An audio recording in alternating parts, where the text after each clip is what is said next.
fucked up, my lord. Truth about him. That's what I know. 1730s, man. I lost connection there. So, We're back on live. We're back on live. I'm going to go get some nachos, okay, and a root beer. Yes. We Nachos. really- Jalapenos on top No, of can't green do that. I'll be right back. We're back on live. We went down, but we're back. Oh, yeah, because Kurt was hogging the microphone again. No, I promised that Dennis and Kurt were fighting, and now they're not fighting. Dennis Monroe. Oh, I am Dennis. so going to fuck Dennis up Victoria Day. There you go. yeah, no problem, man. Just Show up, Dennis. Yes, sir. You know, Kurt, though, I did lots of shows about all the TV preachers, lots of them. Yeah. And I think they're despicable pieces of shit. You know, like Dennis brought up about Peter Popoff. What a fucking joke. Way back that in guy's the a nut. Yeah, Oh, and way God. back in the days of Johnny Carson, Amazing Randy came on and exposed Peter Popoff for what he was. They actually took a microphone, a receiver in, and received his wife's transmissions to him about the people that he was speaking to in the audience. And she would say, well, it's the woman over there in the wheelchair and blah, blah, blah, blah, blah, because she was getting all the information off of the prayer cards that they would fill out as they went in. And so he would make it look like he did all of this stuff. Well, the Amazing Randy and Johnny Carson exposed this guy and files bankruptcy. And now he's back bigger than ever. Awful. You know? Now he's trying to sell you bath oils and bath. Oh, yeah. It took a while, but Jim Baker was another one. There was Jim the other Baker, one. that's right. They caught him though. He was Jim and Tammy Faye got caught because he was getting all that money to supposedly build a religious fucking Foundation amusement park or something, wasn't he? Yeah, It's like a big condemned place right now. So beautiful, Yeah. ugly. But you remember, he was screwing the church secretary. Yeah. Yeah. Then she became a big radio star because of it. Yeah. Or a radio announcer. Yeah, that's awful. She wasn't much more than a whore. Send a love gift of 1995 in, and I'll send you this oil, and you rub it all over your body, and you will be healed by my Lord. That's right. You know, one of the most profitable. How much money he made doing that? Yeah. You know how many people How much? sent in? Oh, he's a millionaire. Oh yeah, but you know what? We had in Dallas. We had a guy by the name of Bob Tilton, and he had the World of Faith over in Carrollton, Texas. And Bob went. He was famous worldwide. And there was a reporter from Channel 4 that was able to get on their private jet, and he was going to talk to Bob, and then they were going to do an interview once they landed. But he just so happened to have a microphone and a camera in his briefcase, and he got on tape where Bob explained to him that he was now bringing in at this time, back in I think the late 80s, early 90s, whatever it was, $80 million a year. A preacher with a private jet. Yeah. Oh yeah. But see, Lord. he's bigger than ever now, and he's back on the air again. He's broadcasting out of Florida. But notice with these TV preachers, most of the money, if you send it in by mail, it goes to a post office box in Tulsa, Oklahoma, because they're all like tied together in some way. Into one main place. Yeah. Dang. So it's a racket. Well, it would be this way. That's I all. want to know a racket. The NFL is a charity. Yeah, Revelation. that's right. Just a bunch of messy How stuff. much money does the NFL get for broadcasting football games on Super Bowl Sunday? I don't even know, man. What's the TV money worth? And they're a charity. They get charity Yes. stats. So Right. they're not paying income tax. That's The corporation- correct. Oh, and they don't pay tax either, my Lord. Yeah. Wow. Think about what I'm saying. Wow. What a... oh, my. Wow. Well, it's just the old deal: the rich get richer. BT, I wonder how they sleep at night, knowing what the Bible And really a big says. pile of money with fucking lingerie models. I just wonder, really though, really. I'm sure they feel empty inside. Pop-Off, what does he do when he goes to bed and when you're ready to go to bed, like I'm going to do in a little while? What do you do when you think you've got trillions of dollars and they're homeless people and you dye your hair? His hair is dyed and his beard is dyed too. So fake. I think they're all just fucking sociopaths. What do they do at night when they don't have any conscience?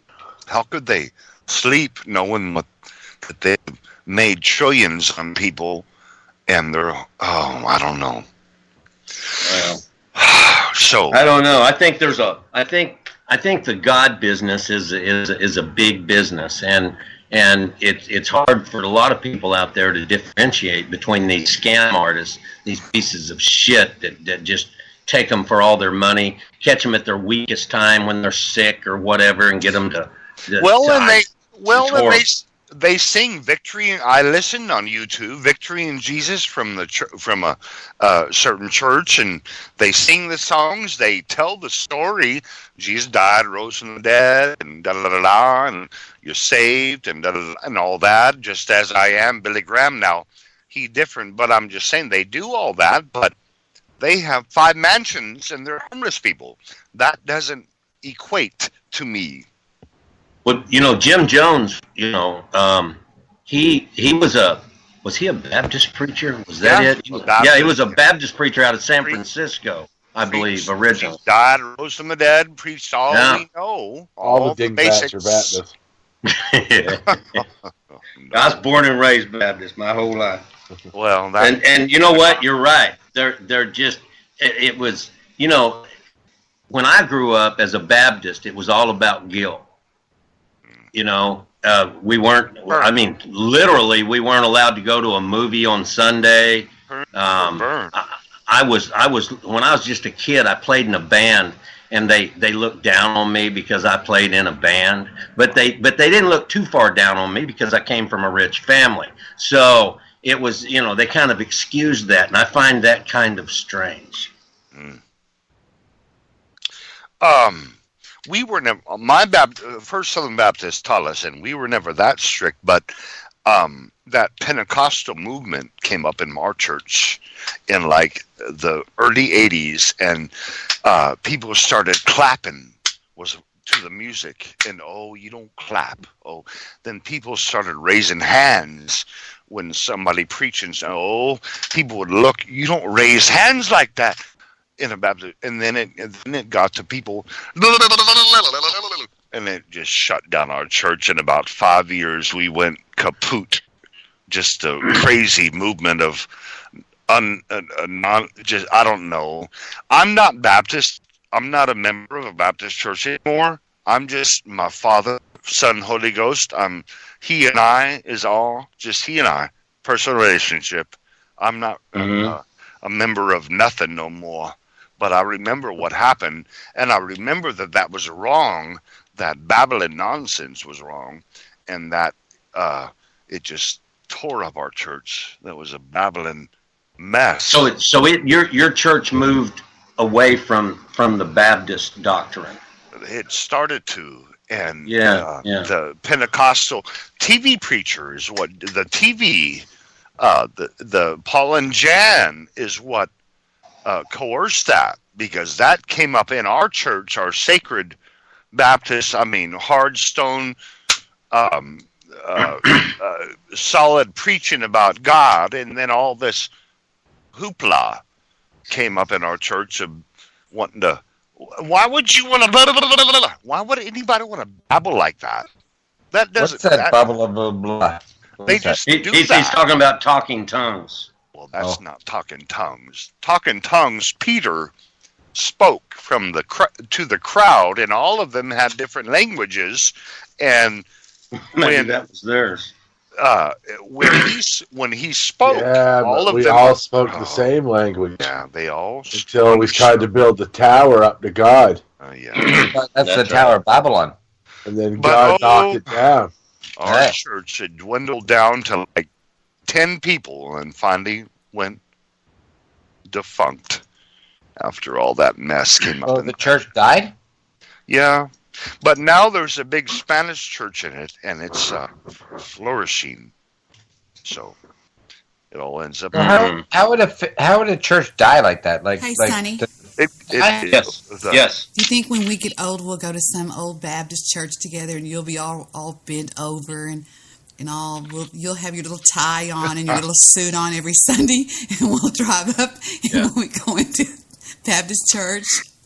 You know, that's right. When people get really old, they start getting really religious. You know, the little blue-haired ladies go to church and stuff.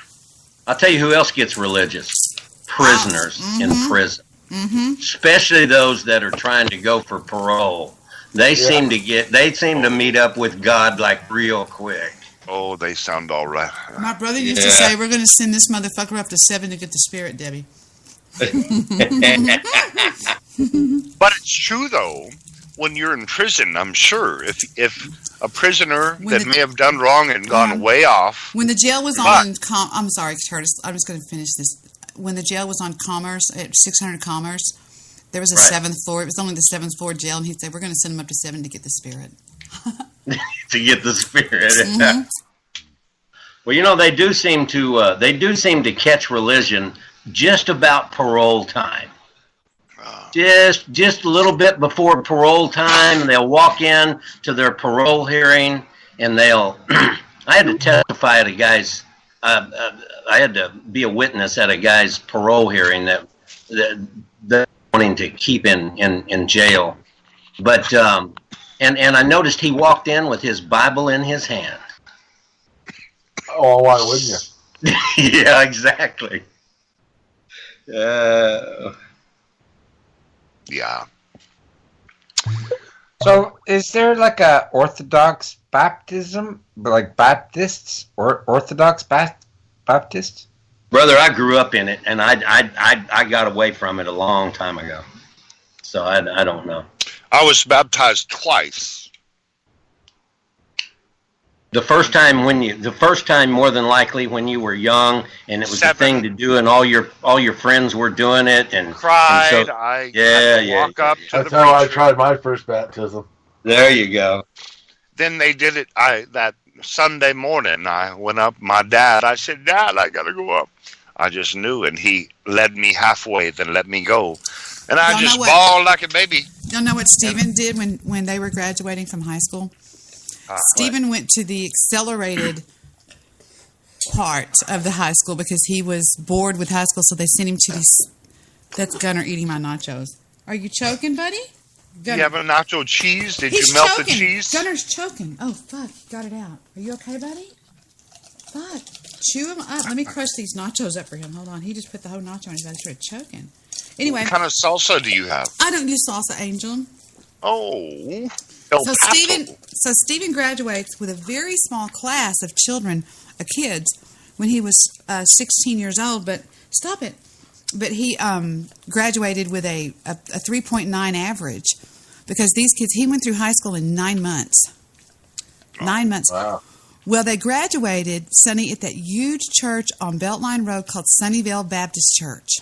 I know, right? Where, Okay. In fact, I think I told you a friend of mine is the preacher there, or was. He was there. He's not there anymore.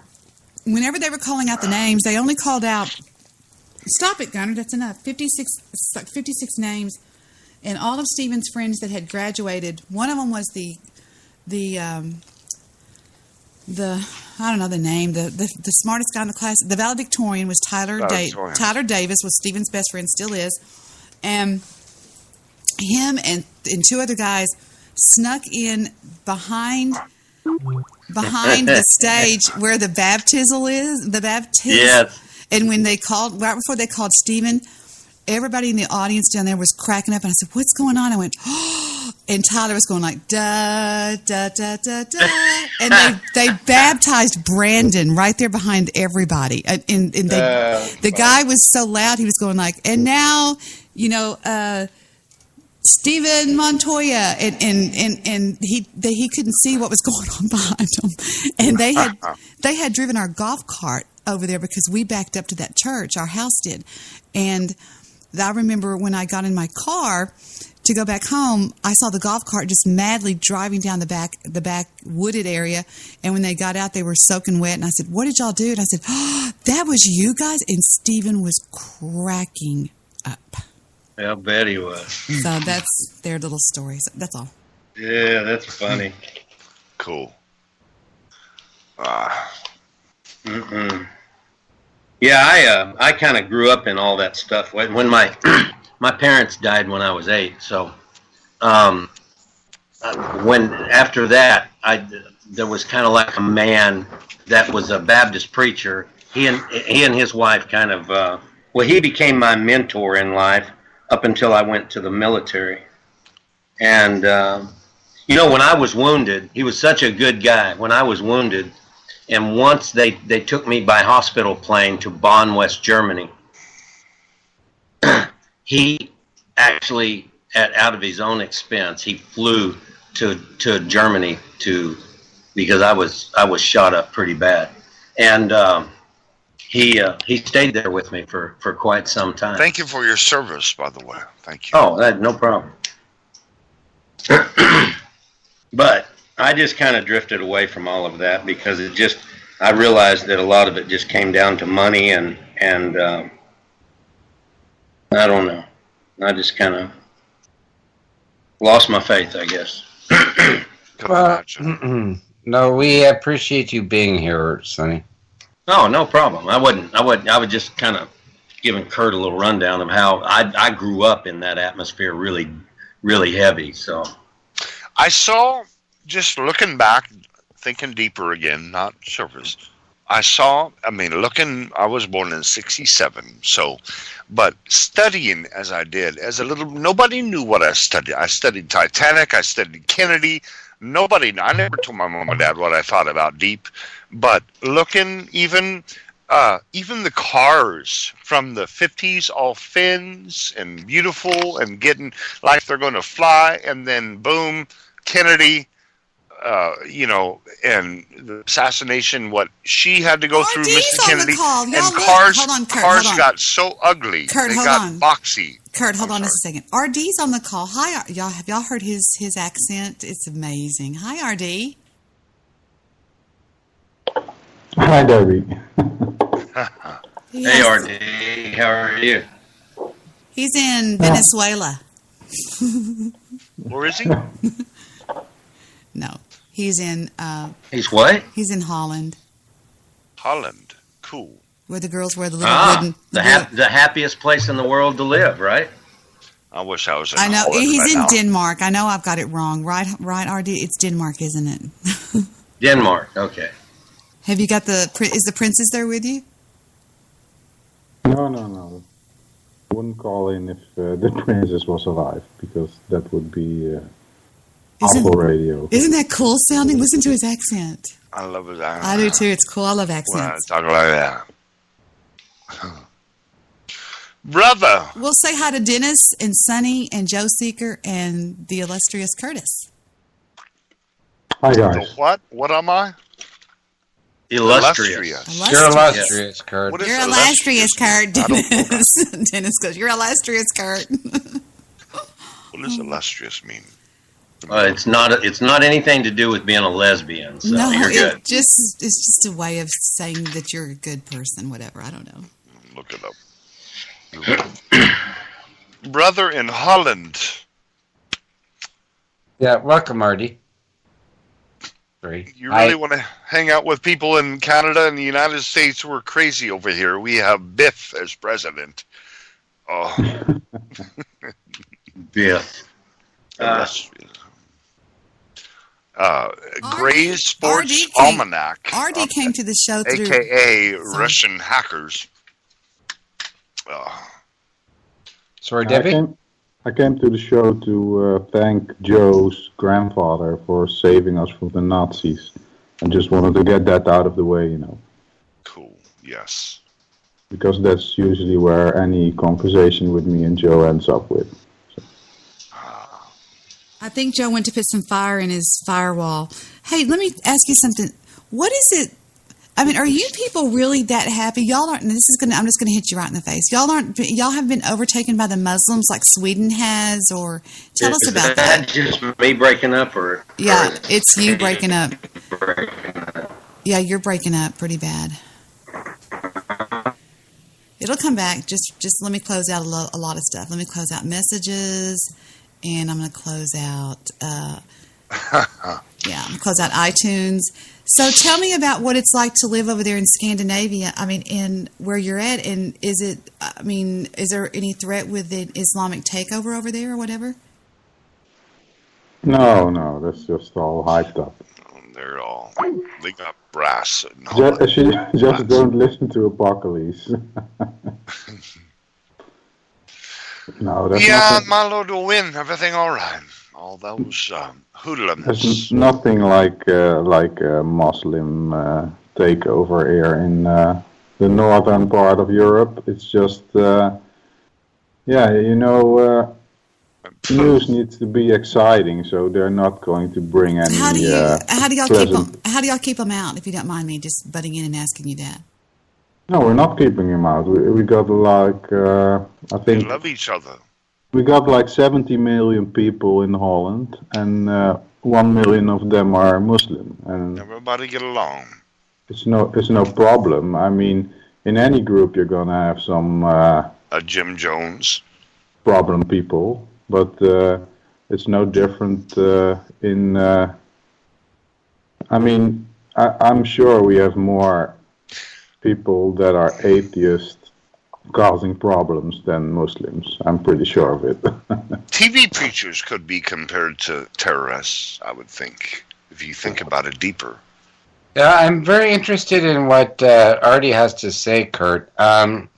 In Canada, we've been accepting a lot of immigrants as well, or refugees per se.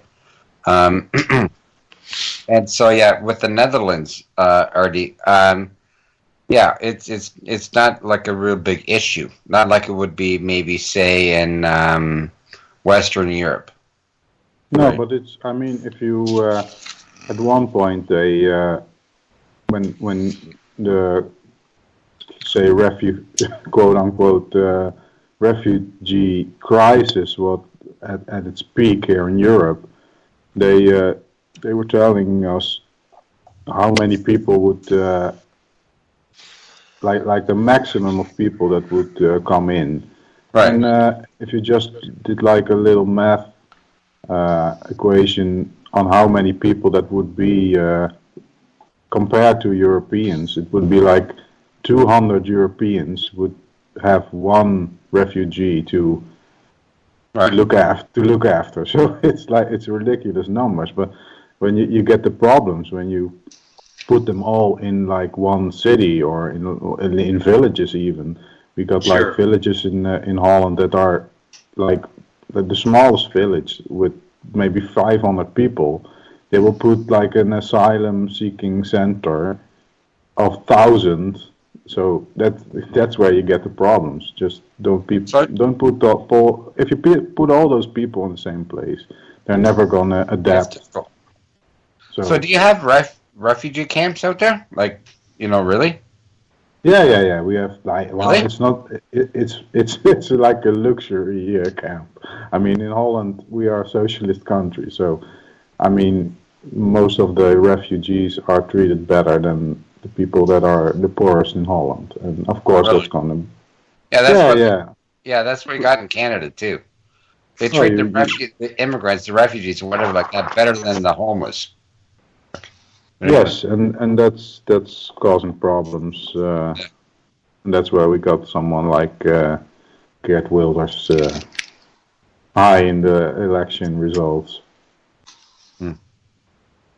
If it wasn't for like the Dutch state television, I think he would have won the election even, because they kind of twisted the truth about the whole quarrel with Turkey a bit. But that's the news. I mean, everybody watches TV, so they'll just follow along with anything they'll see and hear. Yep, I agree. But, so you get on it. Sorry. I'll go ahead. No, so you get a lot of Syrians. Like what are the majority of the immigrants that are coming into the Netherlands? Like the Sweden and Holland and all the rest. Yeah, Like, it depends. I mean, at the moment, it's a lot of Syrians indeed, and like a few years ago, we had a lot of people from Somalia because there were problems in Somalia. So we're usually one of the first countries to say we'll take some. I think Canada's the same. Canada's very much like Holland in the political sense, I think. well, we try, but that's a lot of inundation, right? Of physical beings, right? That your government has to basically look after, right? So. Yeah, but it shouldn't. I mean, it shouldn't be a problem if you just, if we would just like, say, take one big corporation and make them pay tax, we could easily pay for this crap. I mean, it's all in the media. You get the idea that these people are costing us hundreds of millions of euros, but it's of course compared to things like tax evasion, it's breadcrumbs. Yeah. What time is it there, bro? Where you are? It's one, almost 10 in the morning. 10 in the morning. So you have the sun already? Dang, that's cool. Oh yeah, the sun is up. It's 1:47 around 7 in Tallis, in Arizona. That's so cool to be able to talk to somebody on the other side of the earth. Well, yeah, it's like, I think they it's like... They would have never thought it 100 years ago. I don't know. No. I mean, it's like 8 hours between us normally. 6 to 8 hours. And it's amazing to me. And then again, somebody from Australia could also join and be like...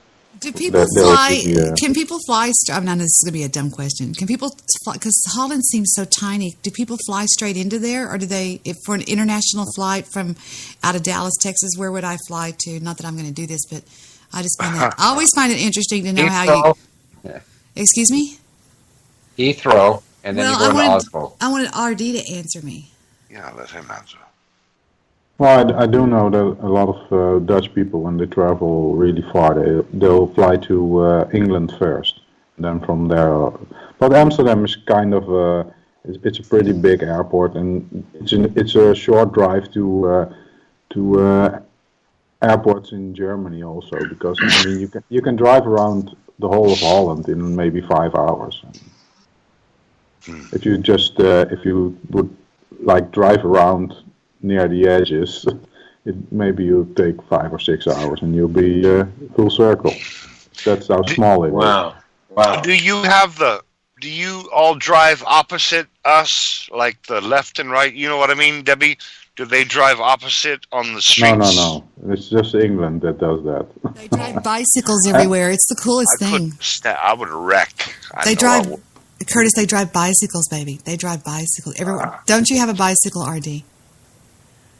Yeah, everybody has bicycles, but that's because it's like you should exercise. I think you should look at Holland like the busiest part of one of your big cities. That's kind of what Holland is. Right. So if it doesn't make sense to take the car if you can get there faster by bike, Yeah. Even if it takes you like half an hour, it doesn't matter. You prefer the bike than standing. That's good exercise, though. That full body exercise. You don't need workout facilities if you take a bike all the time. Shoot. Yeah, but you wouldn't say that if you look around you. Hey, but let me ask you something, RD. You said that a lot of times the immigrants or the refugees or whatever are treated better than your homeless. How does people in general feel about that over there? No, it's about 50-50, I guess. It depends. Is it? Oh yeah, if you look at, we had elections just a week ago, and if you look at the results, you can tell that like 50% of the people are voting for themselves, and 50% of the people are voting for everybody. Even Gotcha. some people will vote for the whole of Europe, or they will take that kind of perspective when deciding their vote. Gotcha. I'm more on the side of I'd be voting for something that is good for the whole of humanity, so to speak. Yeah. I wonder how. I'm sorry. I wonder how Trump and his presidency and all his followers and all of that has infiltrated Holland or your area. Does everything that happened in here do anything to everybody there? Does it affect you at all, or make you think different, or people agree or don't agree? What do you all do there about Trump, Biff president? I think Trump isn't an issue at all when you talk to people on the street, but it's in the media a lot. So just like when we had the election results, they were saying after the Brexit and Trump, we stopped populism. That's what the main message was. Gotcha. Yeah. Makes sense. But I mean, it's not like the people that are.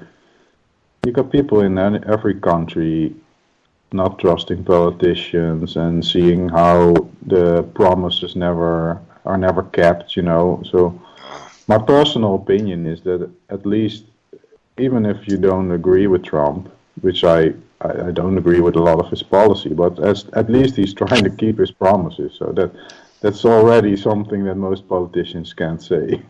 I agree. I don't hate Trump. I just, whatever. I'm a Democrat. That's all. It's not like people in Europe. Don't get this wrong, but I mean, it's not like people in Europe think less of Americans now because Trump was elected. We already pretty much thought that America was a land full of crazy people because it's so much different. Artie, I'm going to find that audio and play it for everybody. It's so funny. I'll look for it. Well mentioned. That was awesome. Do you all think that United States is crazy, or you are, Jason? I'd say that most of Europeans think like it because the thing is, even when you're a Democrat, it's crazy. If you're a Democrat in the United States, I wouldn't say far right, but you'd be on the right side in politics in Europe because right. It's completely different. Something like the Republicans doesn't even exist here. Yeah. Well, praise the Lord. I think that's pretty much true. Yeah. For like Canada, most of Europe, I think that's pretty much true. The idea of me possibly being a Republican and thinking I'm a conservative, it's just almost too extreme for other parts of the world.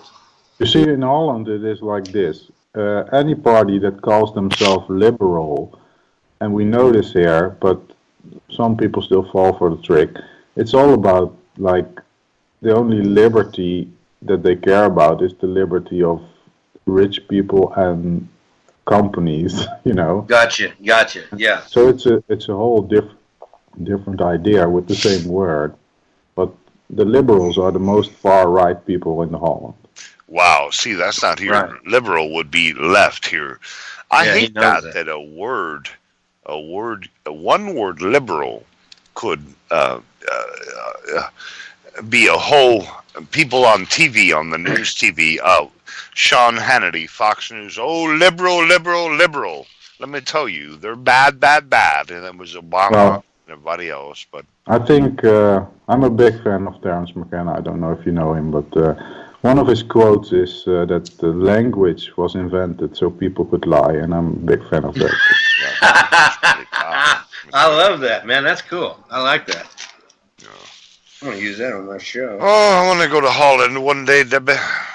Go up there. Hey, everybody, watch your screen. Can you all smoke pot free? Hold on. Guys, watch your screen. I'm going to play...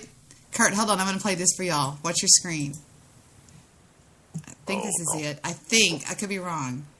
Nou dan, afgelopen vrijdag was het zover. De 45ste president van de Verenigde Staten werd beëdigd in Washington, D.C. Donald J. Trump. Hij had een duidelijke boodschap voor de rest van de wereld. Ik neuk jullie allemaal de moeder. Nou ja, hij zei het in iets andere woorden. From this day forward, it's going to be only America first. America first. Ja, en omdat wij ook wel inzien dat we hem beter te vriend kunnen houden, stellen wij ons landje even aan hem voor op een manier die hem wellicht het meest zal aanspreken. This is a message from the government of the Netherlands. Dear Mr. President, welcome to this introduction video about the Netherlands. It's going to be a great video. It's going to be absolutely fantastic. Our founding father was William of Orange, who fought against the Spanish. They fought against us for 80 years, but they couldn't beat us. Couldn't do it. Total losers. They're all dead now, by the way. We speak Dutch. It's the best language in Europe. We've got all the best words. All the other languages failed. Danish, total disaster. German is not even a real language. It's fake. It's a fake language. We've got Pony Park Slagharen, which has got to be the best pony park in the world. It's true. They're the best ponies. They are. You can ride them. You can date them. You can grab them by the pony. It's fantastic. This is the Afsluitdijk. It's a great, great wall that we built to protect us from all the water from Mexico. We built an entire ocean, okay? An entire ocean between us and Mexico. Nobody builds oceans better than we do. This ocean, it is so big, you can even see it from the moon. And we made the Mexicans pay for it. It's true. You've got the Trump Towers. We've got Lee Towers. We'd love to sing at your inauguration. We've got Maduro Dam, which is the greatest miniature town in the world. It's great. Well, it's tiny, but it's great. And the squares, they're so small, you don't even need many people to fill them. It's great. This is Gerry Eikhoff.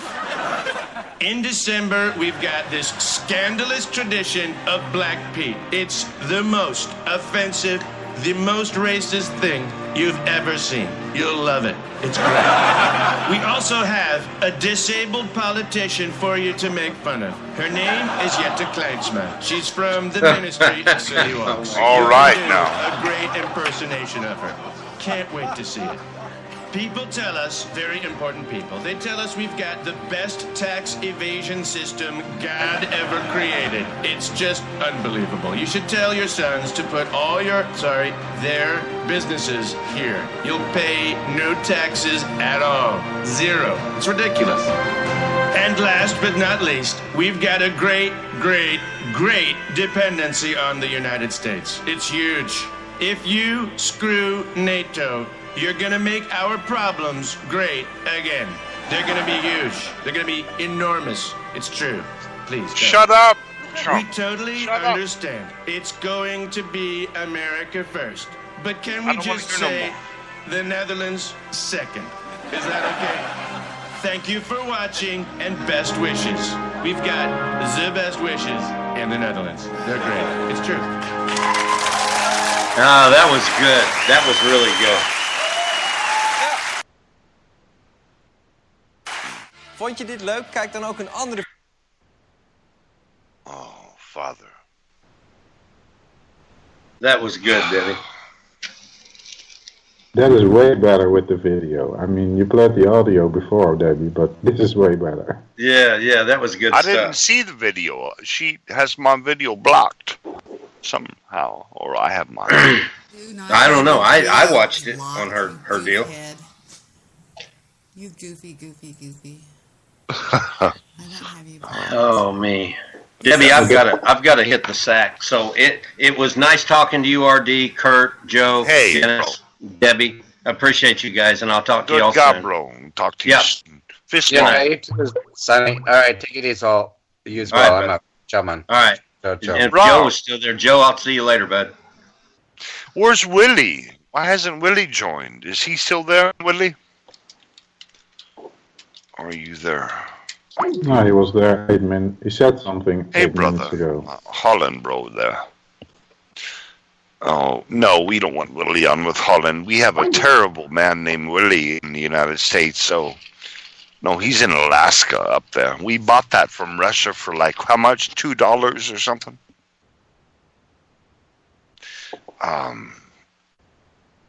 William. Deborah Ann, how much did we buy Alaska from Russia for? Like $100 or something? $22 and I think 83 cents is what I heard. And they gave us some penguins too to put in the zoos. So, no, I don't know. I don't know. I'll find out. Wasn't Alaska founded? Joe must have fallen asleep. I love when Joe falls asleep on the shows. He sleeps so quiet. He just falls asleep. Then he'll Yes, wake up. He's so cute. If you holler at him, he'll wake up. He still has his headphones on. He's cute. Joe, wake up, bro. I just think all of you guys are great. I love you all. I've just been doing this so long. It's a habit. I would never do this if I had small children at home. I would never do this if I had teenagers at home. I do it because it's just down to me and you know who. And I work all day and do all my work, and I come in here at night and I hang out with everybody on the show, and I love you guys. And I've met a lot of people off the show, so it's not just a online type thing. I know some people are new to the idea, but it's nothing weird or anything. I don't flirt with these guys. Y'all guys are like my brothers. You know what I mean? You really are. My legs fall asleep when I sit here too long. That's a sign I'll have arthritis maybe one day. But I do wish that Darren would stop doing whatever he's doing. It's kind of weird or something. I don't want to talk about it because Darren's not here, but I just worry that he just gets so bent out of shape about me or something. I don't know. It's weird. I try to be nice with him and stuff. I don't know. I think it'll work itself out. It'll be all right. Yeah, it'll work. I think it needed to happen. I think we just needed to have this thing. Yeah. You know, because I've always gotten this odd vibe from Darren for some reason. So I think it'll be all right. I have the vocal fry. You can't base a one show or two shows on live. Right. But I'm just saying, I like getting along with everybody, and Joe's on the call, and so is Kurt. Yeah, there you go. Joe there still? Every now and then, Joe will fall asleep, so I think he fell asleep. I'm just saying, I don't know. So y'all really don't have, and Dennis hung up too? Dennis? I think. I'm not sure. I didn't check. Let me see. Yeah, Dennis hung up too. Well, we can hang up if y'all are through talking. I'm done. I just can't believe I had RD on the show. That's really a special thing. Cool. It's always special to have you on, Curtis. Oh, thank you. You're quite welcome, sweetie. There was, if you want to play that, that's Titanic Twitter. Let me see what you got. Let me go back over to my Skype. I put it in chat. Let me see. Right here on Skype?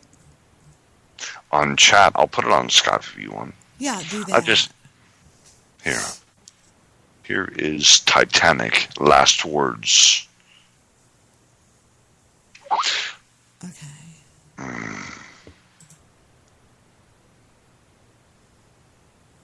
Started at where I have it there halfway through. Started where you have it. Okay. Let me get my screen back with you guys because I don't like to do that. I just don't want. I never watch anything that I don't let the people, at least on the show, watch so they can know what I'm doing. Okay, here we go. Just Titanic Twitter. It was exact words from Titanic. Please repeat. Jammed. To Miss Dorothy Gibson Titanic. It's now 11:15 at night. International film star Dorothy Gibson, the Kate Winslet of her day, was one of the more glamorous passengers and was using wireless to continue a long-distance romance. Despite all the interruptions of the ice warnings, Jack Phillips is making maximum use of the contact with the land station at Cape Race in Newfoundland. Notify all interested in poker. Al. Titanic to Cape Race. The America passed 2 large icebergs in 41.27 north, 50.8 west. Titanic to Cape Race. To Harrison Sanford, New York. Hello, boy. Dining with you in spirit tonight. Heart with you always. Right there. Girl. Titanic to Cape Race. George Simarding, New York. Weather delightful. Feeling fine. Hope all.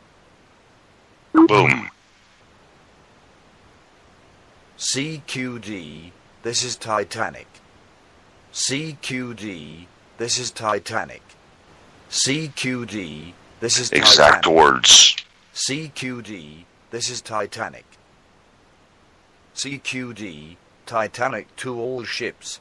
CQD, this is Titanic. CQD, this is Titanic. Twitter. Position for 1.44 1912. 50.24 west. Into the dark night, the signal CQD suddenly booms from the Titanic's transmitter. CQ, attention all ships. D, I am in distress. The ship had struck a massive iceberg and was ripped open below the waterline and would sink in a couple of hours. With only enough room in the lifeboats for half the passengers and crew, the captain turned to his only lifeline. He went to the wireless room and asked Jack Phillips to send a call for assistance. Across the freezing waters, the signal was so unbelievable that ships receiving their messages struggled to make sense of what they were hearing. Frankfurt calling Titanic. What is the matter? CQD, Titanic.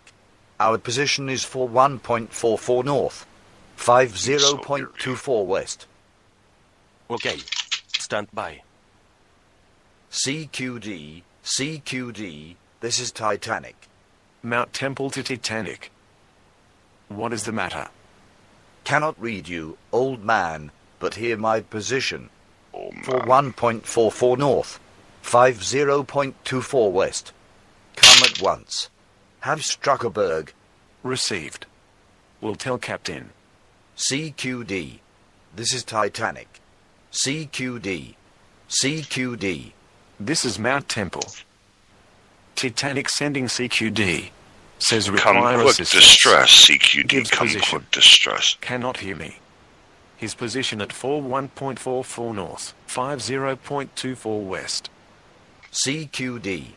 This is Titanic. Struck iceberg. This is Asian, calling Titanic. Titanic to Asian. CQD. Amazing. Want immediate assistance. Received. Will tell Captain. CQD. CQD. This is Titanic.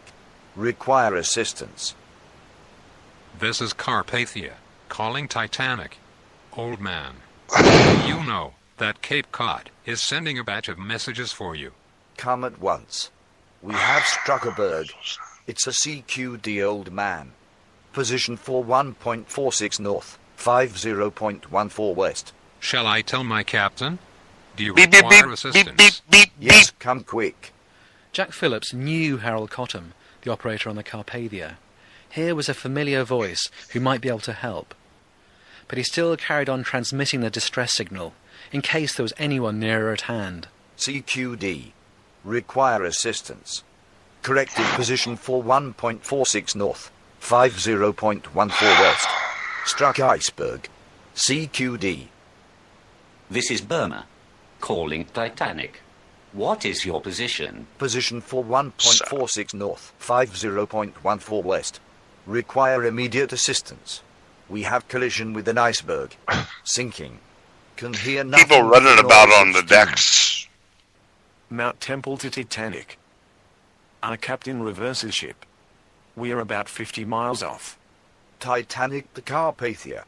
We require immediate assistance. Carpathia to Titanic. Old man, we are 58 miles off. All right, old man. This is Olympic. The Olympic was the Titanic's sister ship, and the only other ship in the world with a transmitter as powerful as the Titanic's. But she was a long way off. This is Olympic, calling Titanic. Sending service message. Olympic calling Titanic. Carpathia to Titanic. Don't you hear the Olympic calling you? No, old man. I can't read him for rush of air and noise of steam. Carpathia to Titanic. Putting about and heading for you. Expect to arrive in 4 hours. Received. Thanks, old man. Frankfurt to Titanic. We are 172 miles off. Frankfurt? Are you coming to our assistance? What is the matter with you? We have struck an iceberg and sinking by the head. Please tell your captain to come to help. We are on the ice. Okay, I'll tell the bridge right away. Okay, yes, quick. At this stage, the Titanic's junior wireless operator, Harold Bride, joked with Jack Phillips that they may as well try the new international distress sign, SOS, because it might be the only chance they would ever have to use it. CQD, SOS, from Titanic. We have struck iceberg, sinking fast. Come to our assistance. It's amazing this is all recorded. Titanic to California. CQD. CQD. Struck iceberg. Sinking. Require immediate assistance. Cape Race to Californian. SOS from Titanic. CQD in 41.46 north, 50.14 west. Want immediate assistance. She was sending out both the CQD and the SOS. Walter Gray, friend of Jack Phillips, and officer in charge of the station at Cape Race, remembering the night. Now, the SOS had just recently come into practice. That was the official distress call. But prior to that, the CQD was that was a Marconi manufactured one. It never had official recognition. Save our souls, SOS. It had become officially recognized. So, Philip recognized that the SOS had been so recent in operation that not all ships might recognize it. I think that's where he exercised very excellent judgment. So he would call CQD and then follow immediately with SOS.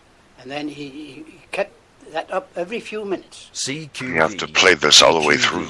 I require immediate assistance. Coronia to Baltic. It gets terrible. That's amazing. From Titanic, oh my God, it's CQD a long thing. In for 1.46.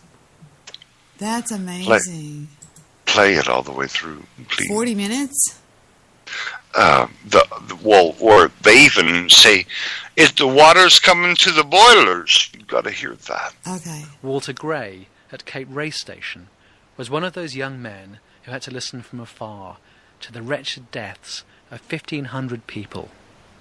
I was officer in charge of Cape Race, Newfoundland, when the Titanic tragedy occurred. But I personally knew Philip, the chief operator on that ship. He was a personal friend of mine.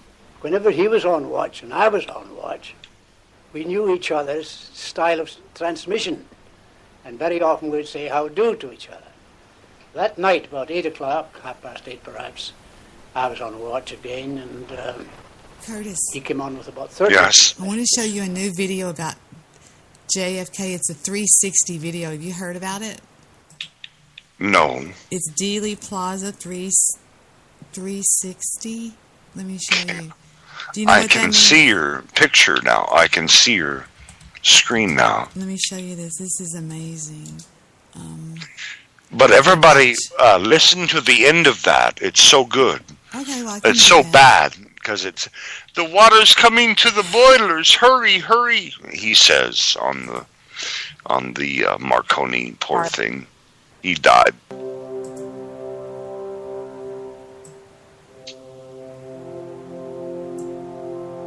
You are currently standing in the exact spot where Abraham Zapruder shot the infamous Abraham Zapruder. stood. November 22nd. He stood right here on top of this. Yes, Okay. I was there. I know, but I'm just saying. I think this is really cool. How And, cool! Wow. He was shot right where these people are standing, but 63. Oh my goodness. By integrating historical footage with modern compositing software, you are about to be immersed in a historical event that took place over 50 years ago. Before we roll the film, let's point out something of great significance. The large 8-story building to your left, southeastern corner of the destination, perhaps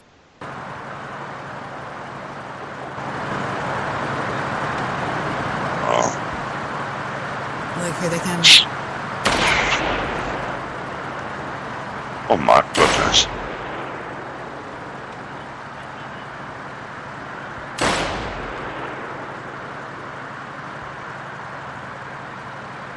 Goodness. Let's take a closer look at the scene of the crime. If the Warren Commission's report ribs, wrist, president's head. The distance between where you are standing and Oswald's sniping location is approximately 265 feet, or 81 meters. They have a new... As you can see, it is a... They have a new, not a new, but they let a guy on that was there the day it happened, and he's a tour. He gives little tours down there, and it's pretty amazing. Let me show you what that looks like, too, while I've got your attention. Here we go. He's real... What is this? Oh, I clicked airport. Duh, I'm sorry. You're fine. SSINA. This guy. Listen to this guy. Marks on the fences. This red mark right here. This mark right here. This guy... I was there. This guy is known to, that's the Dallas County jail right there. That's the jailhouse. Yeah. This guy is known to be the number one, in Dallas, we know him to be the number one expert on the JFK assassination. I've talked to this gentleman like 3 different times. We met him for lunch and talked to him. He talks a lot though. And I took notes and notes and notes about 6 years ago. And, this is the parking lot behind the picket fence, right? Yeah, I was trying to twist it. Okay, that's where the first shot came from. Right here. The man stood right here and he fired the shot over the fence, over that white wall, and hit President Kennedy in the throat. This was the throat shot. And that hit him almost up at the corner. Now, I know a lot of you have seen that first X up there. That first X, ladies and gentlemen, nothing happened where that X is. I don't know why they keep putting it there. First shots hit the president under those 3 signs that you see over the road. The first shot hit him right here, and the second shot hit him in the shoulder from the window. And then past that X, ladies and gentlemen, Governor Connally was shot 2 times. But as we all know, the Warren Commission said that 1 bullet went through President Kennedy and to Governor Connally. And that did not happen. Governor Connally attested to that the rest of his life. He told everybody, the Warren Commission, the FBI, the House Select Nations Committee. He said, no, sir. He said, no bullet went through John. And then to me, he said, I was hit by 2 different missiles. He used the word missile. And he was hit by 2 different bullets. That did not happen. But anyway, ladies and gentlemen, where the big X is out there, I'm sure most of you have seen it. The big X out there in the middle of the street. That's where the 2 shots hit President Kennedy in the head. One hit him in the back of the head from the 6th floor window. Hit him right there. And then y'all move right over here, ladies. This is where the fatal headshot is. Right here. This is the one that's the important one. It came right here, ladies. The man fired the shot to where that X is, right out there where you see those people standing in the street. And when this bullet hit the president, ladies and gentlemen, it hit him right here. Of course, the president's car was going this way. So when this bullet hit the president, it went into his head right here, the temple. And he went back into the left, and all of this right here, ladies and gentlemen, went back into the left. And I saw it. I saw that big piece of skull as it landed over there behind that lamppost. Everybody saw that. Ladies and gentlemen, Miss Kennedy climbed out on the front of the car and retrieved the big piece of brain. She caught that piece of brain in midair. Everybody saw her do that. That's what she was doing. When they got into Parkland Hospital, which you can see Parkland from here, she gave that piece of brain to Dr. Deacon. Now, ladies and gentlemen, the last thing I'll tell is this. I show this to everybody that comes here. Ladies and gentlemen, this man in the picture with me, that's me and Officer B.W. Hargis. And Officer Hargis was a member of the Dallas Police Department for 45 years. On the day of the assassination, ladies and gentlemen, I wanted to add, he doesn't get a dime for this. He swore he dedicated his life to telling the truth about what happened that day, and he's protected because he knows policemen and stuff, and they keep him protected.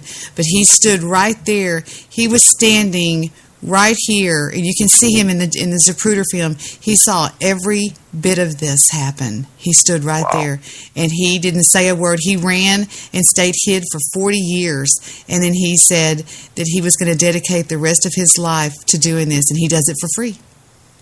Cool. Also, Hargis was riding the motorcycle just to the left of the car on Miss Kennedy's side. When this man fired the shot, hit the president in the head, ladies and gentlemen. Like I said, it flew out the back. And the blood... See, people back into the left. People get pieces of this right here because this is the exact place where the shooter was.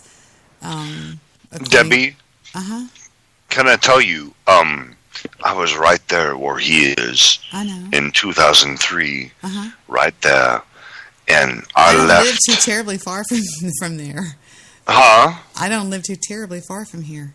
Right on the corner, though, the very corner over to the left of where he is, I left a framed glass picture of President Miss Kennedy in their Lincoln waving, and a flag, a little flag. When I went there in 2003, and then I turned around, there was a news camera, a big old giant camera filming me, but that's what I left there when I went there in 2003. I left a framed picture of them in a flag. Went back the next day, somebody took it, but I did leave that at that corner. Yeah. Well, weird. Anyway, is this interesting to you? Very. Okay. And the brain debris, the brain and blood, went back and hit Officer Hargis right in his face. It just drenched him. And he talks about that today. Officer Hargis is still living. He comes down here and does tours all the time. But ladies and gentlemen, just before the two headshots hit President Kennedy, standing right over there in front of the bridge, ladies and gentlemen, was Mr. James Tigg. He was standing down on the street there in front of the bridge. Mr. Tigg is 83 years old. Officer Hargis is 80. Mr. Tigg is still living. And Mr. Tigg was shot in the face. If you go to your magazine there on page 31, I think it's 30 or 31. And you can see Mr. Tigg standing there. And he was shot in the face just before the two headshots hit President Kennedy. Well, ladies and gentlemen, the shot that hit Mr. Tigg came from the Dow Tech building, that other red building across the street. It didn't come from the book depository. And then, ladies and gentlemen, you had two gunmen here, and then, of course, the one in the window. So you had four gunmen. The other thing that I show, ladies and gentlemen, is this. When President Kennedy was killed, this lady right here, ladies and gentlemen, that's Mary Ann Mormon. Miss Mormon is still living. And like Mr. Tigg, she's 83 years old. Miss Mormon is standing right over there across the street. And she took the famous grassy old picture, the black and white picture. And in her picture, you see the head of the two gunmen. One right here, one right there. She took that picture right when the president, the bullet hit him in the head. And Miss Mormon talks about that today. Now, ladies and gentlemen, the two men that fired the shots from here, the grassy knoll, that's them right there. That's the two men. And this picture was taken, this photograph right here, ladies and gentlemen, was taken about 3 weeks before President Kennedy was killed. It was taken here in Dallas, Texas. This man, ladies and gentlemen, his name was Charles Harrelson. And if you go to page 37 there in your book, those of you who have books, you'll see his picture. He was one of the men known as the Three Tramps, or the Three Hobos. And he was arrested, as you can see right there, that's when they arrested him. He was arrested right over there on the railroad track. They took him off the train. And his name was Charles Hitman Harrelson, Charles Ward Harrelson. Now, a lot of you may not know. That's very true. Charles Harrison also was a hitman for LBJ. But listen to me. He's at a train station. He's at Union Station. Behind the book depository, there's a conductor station where all the trains come in for Dallas. And there was a 3-story guard building And the guard that stood up there, the conductor, my uncle was a conductor. The yard conductor saw both of these men running away and hollered over at them. And guess what? He was the first one to get killed. Yes. They said, "Oh, we got to get rid of him. He saw everything. We got to get rid of him." And he saw this. He saw the hobo. Everybody said there was a hobo standing right over here. The hobo, that he looked like a bum. Yes. But they said that he was carrying a see where it says Hobo Jim right here. See? Yeah. He's not alive. He's not around anymore. This guy is not around either, too. But there's an expert that I know that was an attorney for LBJ for years and knows everything about this, and he knows all about. Did you know that LBJ? Well, I mean, he's got a record of having people that get in his way knocked off, and that was his hitman right there. And there's all kinds of documented, written proof of all this kind of stuff, where there was letters that went back and forth between these two, and I just get all excited. I'm sorry. Charles Harrelson was one of your mates, but every one of you know his son, because that is definitely Woody Harrelson's father. Everybody knows that. That's been known for years and years, and Woody Harrelson, the actor, he talks about the fact that his father was one of the 4 gunmen who shot and killed President Kennedy, and he did. And he admitted it in 1966. Now, ladies and gentlemen, this man right here, the man in the blue sweater there, his name is James Files, F-I-L-E-S. And Mr. Files is still living. He's in Statesville Prison up in Joliet, Illinois. That's where yeah, and nobody knows about this guy, James Files. They set him up. The feds had to get rid of him. And so they set him up and got him busted and put him in prison for double life. And there's interviews of him. James Files talks about, he said, "I don't give a piss. I'm telling the whole story." And he doesn't care because he's now in the protection of the Illinois State Penitentiary. Do you know about this? See, I know a lot of this stuff. I mean, I've studied this all my life. James Giles was the other guy, piano. It's Files, not Giles, it's Files, sorry. James Files has done, he looks just like he did, but he's older. He gave a complete confession, and he tells the whole story. It's pretty wild to listen to him. And then, of course, Hunt, J.L. Hunt, who financed it, he gave all the money because people don't do anything. This is a good interview right there. It's kind of, I feel sorry for him, but he tells the whole story, and he gives names, ranks, serial numbers, and every bit of it lines up with what H.L. Hunt said on his deathbed. He gave a deathbed confession saying, blah, blah, blah, blah, blah. He's the richest man in Dallas. He was the head of the military-industrial complex right there. He was the one that's set to lose all of, who is that? I guess it's RD talking to somebody.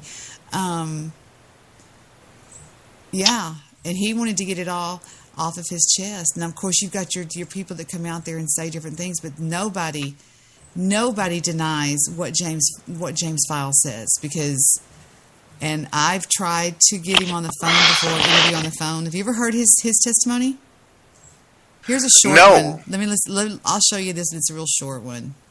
It was something, though, to be at that picket fence that day when I was there. It that says was in so 1989, eerie. Houston private All my investigator life. Joe West launched an independent investigation to find the true assassins of JFK. After 3 years of disappointments and dead ends, he received a tip from an unexpected source, an FBI agent who asked to remain nameless. The tip led Joe West to Statesville Correction Center in Joliet, Illinois. A prisoner named James Files, who was serving time for attempted murder of an Illinois police officer, was at first very reluctant to talk. And then it goes blah, blah, blah, blah, blah, blah, blah. Here we go. Wow, look at this. It says that they contacted the FBI and they will not say that he did not do it. Here we go. Come on. Here at Stateville Prison, I was on a visit. The counselor came in the visiting room where I was at and stated that she wanted me to come out and make a phone call. I told her, I said, no way. I'm here 365 days a year. I'm not leaving my visit to go make a phone. He's passed over 300 lie detector tests. He's passed every one of them. Phone call. I said, who's calling? She told me someone from Texas named Joe West. I told him, I do not know the party. I said, tell them I'll call them on my time, not their time. I'm on a visit. Don't bother me when I'm on a visit. That sounds the like next day, they got me out of my cell. They took me downstairs and got a phone call hooked up. I called Joe West to talk to him. I told him, you have 3 minutes to convince me why I should talk to you. That sounds like Joe started talking to me. I told him, I said, whoa, stop. I said, you're on a lot of touchy spots. I said, these phone calls are recorded. Every phone call going in and coming out is recorded. If you want to talk to me that bad, then I suggest you come and visit me. Joe West had me put him on his visiting list. He come up to visit me. He spent 2 days up here talking with me. The first day, I wouldn't even talk to him about the Kennedy situation. We got into sports, weather, generally about prison, local things till I got comfortable with him. The next day, after I thought it over all night, Joe West seemed like a pretty nice guy. I really liked Joe. He had a magnetism about him. The next day, we sat down, we got serious, and then we started talking. I sit in the visiting room with Joe. They gave us a pencil and paper. I sketched the entire Lily Plaza out for him without any maps, without any pictures, nothing present. And I explained to Joe at that time, because Joe wanted to know where was I at. And I said, I'm going to put an X on the paper to signify me, but this X is not in the correct spot. I said, when the time comes, then I will put the X where it is supposed to be. What had you told him to know that you were on the plot? Pardon me? What had you told him that Joe knew you were on the plot? Oh, I asked him. He said that someone had informed him that I was there. He said he had a reliable source. And I didn't know for quite a while who that source was. It was quite some time later before I learned the fact that the FBI was aware of my presence as early as 1964. But I never knew that anyone ever knew about me. But Zach Sheldon, from what I understand, and I'm only quoting this from hearsay, that Zach is the one that... These guys were given $25,000 the day before the assassination, and then they were promised $25,000 a year for 25 years, and then $100,000 at the end of the 25 years. And it was all financed through Hunt and the oil people if they pulled it off. And this guy's got money, but it's all out with his family and stuff like that. He tells all about that, and you can tell by looking at this guy, he's not lying. I mean, you can tell a liar. And they've given him over 300 polygraph exams, and he's passed every one of them with no drugs, nothing. He's the one that he'll tell you what he did. Just listen. Stated and gave me to Joe West the information on me that I was in Dealey Plaza. That's my understanding. Mm-hmm. Did you ever actually confess to taking a shot to Joe West? No, I never did. I make a statement. I never. Well, the whole thing is like with Joe West. Joe West died. He passed away, never knowing that I was one of two shooters there in Dealey Plaza that day. Joe West never knew I was on the grassy knoll. Now you tell me how interesting it is. Right after he goes and visits this guy, the CIA was watching him and he died. He dies. Boom. Think about that. That's why when I got my phone and I threw it away, we burned the phone in a fire. I tried to contact this gentleman and I actually got through. You what? You burned the phone. What? We got rid of the phone. You burned it? Yeah, because we didn't want anybody to know that I was, because you'll get followed. I mean, when Joe West came to visit this gentleman, he died right after that, mysteriously. Wow. Like they all do. He's going to tell the story. Do you have any thoughts on his death? Do you think that was natural? Joe West went in for heart surgery, and from what I was told and what I understood, that he had come through it fairly well, and he was on the road to recovery. But then I was informed there was complications with his medicine. He was allergic to it, or an allergy or something. He saw that they killed him. The medication killed him. couple of years ago, maybe a year and a half ago, I heard through a grapevine, and I won't go into the party that brought this information to me, they said that someone had tampered with Joe's medication and he had received the wrong medication because they wanted to silence him. That's what his wife. Yeah. Thinks. Okay. Why would they want to silence him? We had, I shouldn't say we, I would say Joe West had the case in court. He wanted to exhume John F. Kennedy's body. And that's what he was fighting for. And at this point, when I talked to Joe West, I explained to him that John F. Kennedy had been hit in the head with a mercury round, a special load. At this point, I explained to him he can use this in the courts to have the body exhumed because there would still be traces of mercury, because the traces of mercury do not disappear. It'll always be there. And so this is what Joe West wanted to go back with more evidence and use this to get Kennedy's body exhumed, to look for traces of mercury. And the court had accepted his case. The court had accepted his case. But with his death, the case died.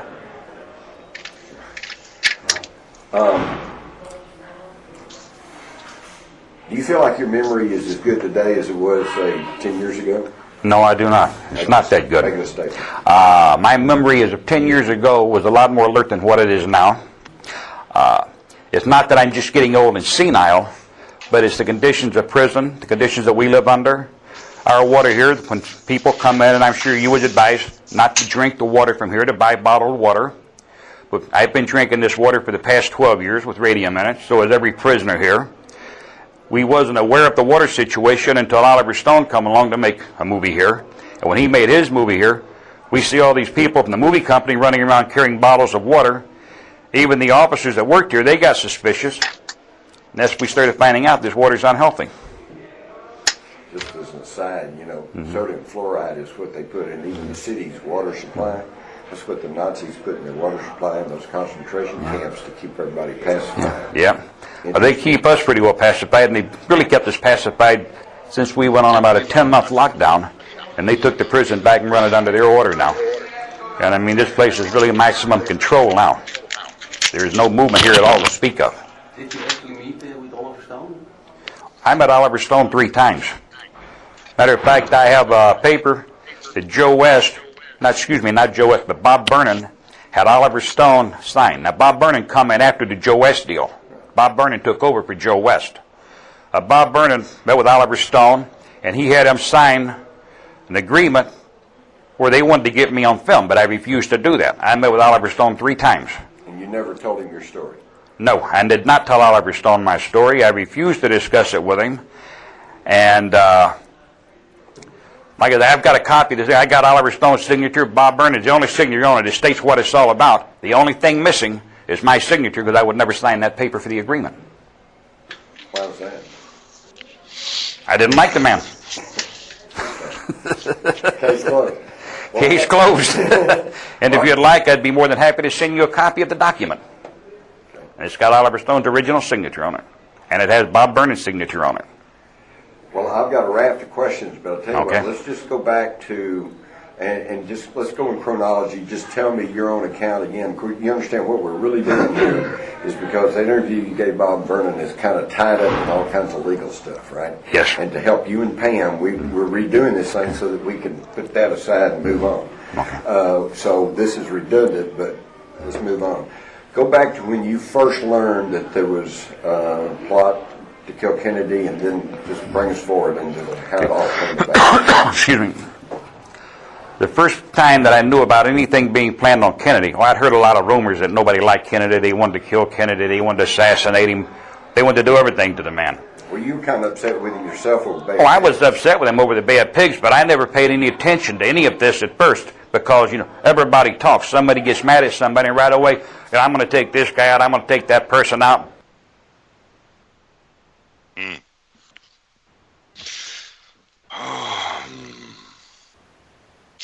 Play the rest of Titanic I was in the Twitter. Harlow Grill that evening, playing the pinball machine, not the flipper kind, the kind with numbers where you gamble on and you put about $10 in to play a game.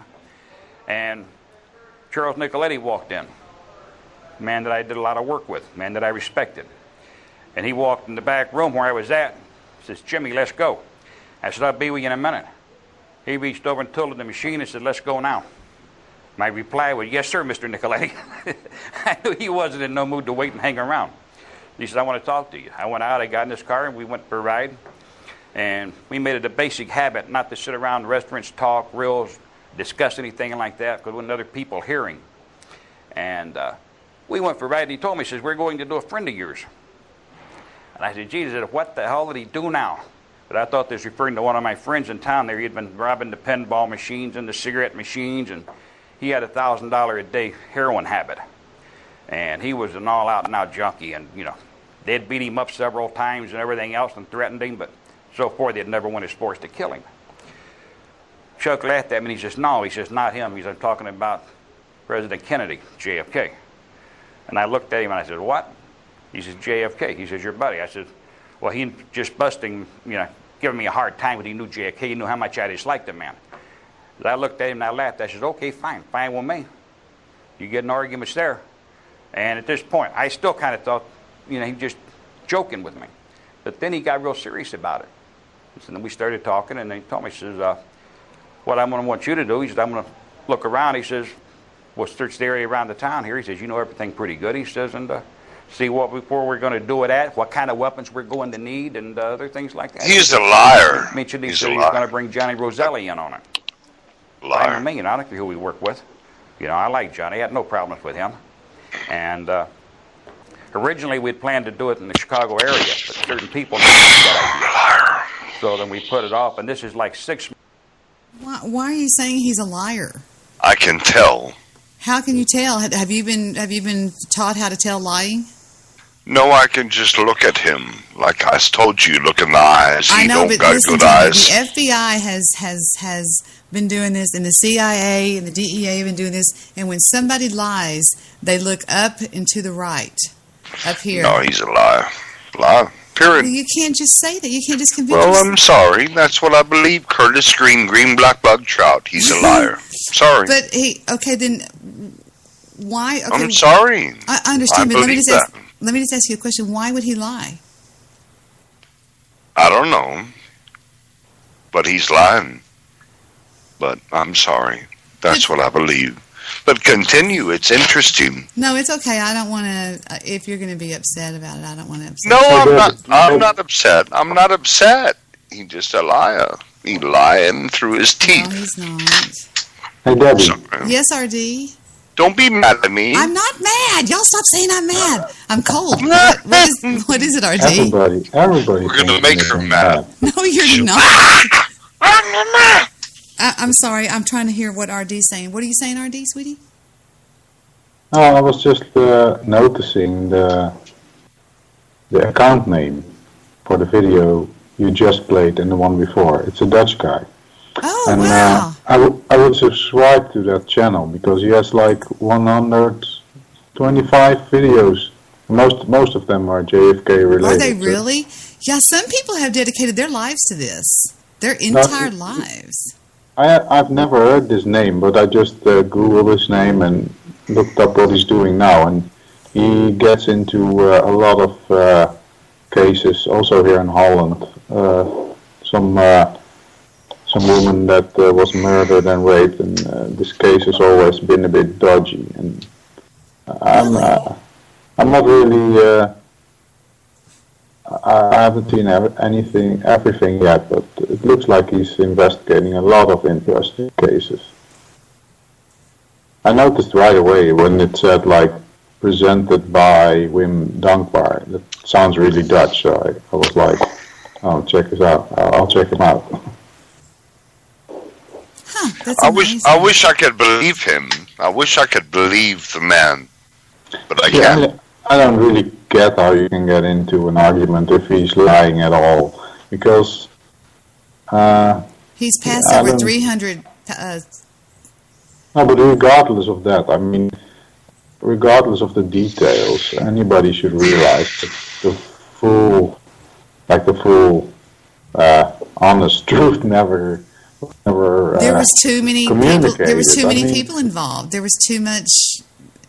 No, but I mean, even the slightest, like if you just augmented the truth just a little bit, which happens a lot these days. I just found out how the Dutch television augmented reality just a few days before the election, and it might have steered the outcome in a big way. So you don't really have to lie 100% to change the outcome, you know. So I'm always like, there's too many cases where people will, let's say, object to the mainstream idea of how things went. So getting stuck in one example of that is a bit useless, in my opinion. I mean, there's so much to, unless it's ongoing. I mean, if something is ongoing, like take for example something like chemtrails or something like that, I'm still interested in that, whether my opinion is one or the other doesn't really matter, but something that is ongoing is interesting. But United States. Go ahead. United States, Oswald killed Kennedy, period. That's what we believe. That's what's in stone, but it's not. It's a shame. Yeah, that's all we need to know, right? That poor man and his family, his wife, his child. Oh, I know. God. It's sad. And you know, one of the most convincing things that I saw during my entire investigation as far as like documentaries, and I totes forgot what I was just going to say. I was listening to what Kurt said. Oswald. Keep going. Oswald, his wife, his child. No. How terrible they were. Oh, my goodness. Oh, did you lose it? Wait. No. It was... Grab it. Hold on. It was when Oswald... It was the story of... Wait a minute. Let me show you. It's... Lee... So sad. Harvey Oswald. And they did... They lay out...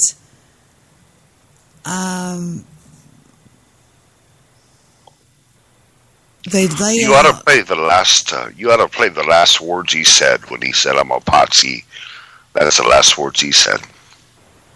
I was set up, patsy. This right here is one of the most amazing documentaries that I've ever seen in my life on Oswald, and it literally just—it's amazing. I mean, they've got all the proof and all the documents. Listen to some of this; it's amazing. Don't call me.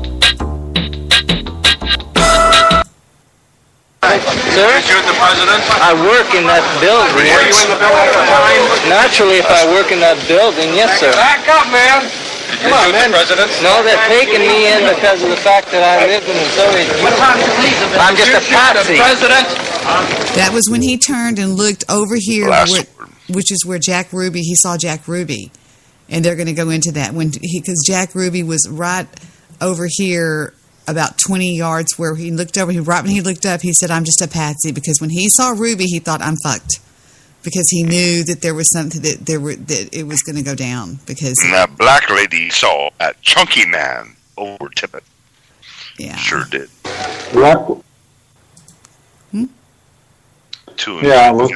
Every time I hear the name Jack Ruby, I always wonder, why is it that Jacob Rubenstein changed his name into Jack Ruby? Why would that it's be? almost like he hated being Jewish or some shit like that. I don't know what it was. I thought it was dumb too. Oh yeah, I mean, well, I think many people change their name because they don't want to. I worked for an attorney for years, the biggest Jewish criminal attorney in Dallas, Texas. I ran his practice, and his name was Rosenstein, and his name was Robert Rose.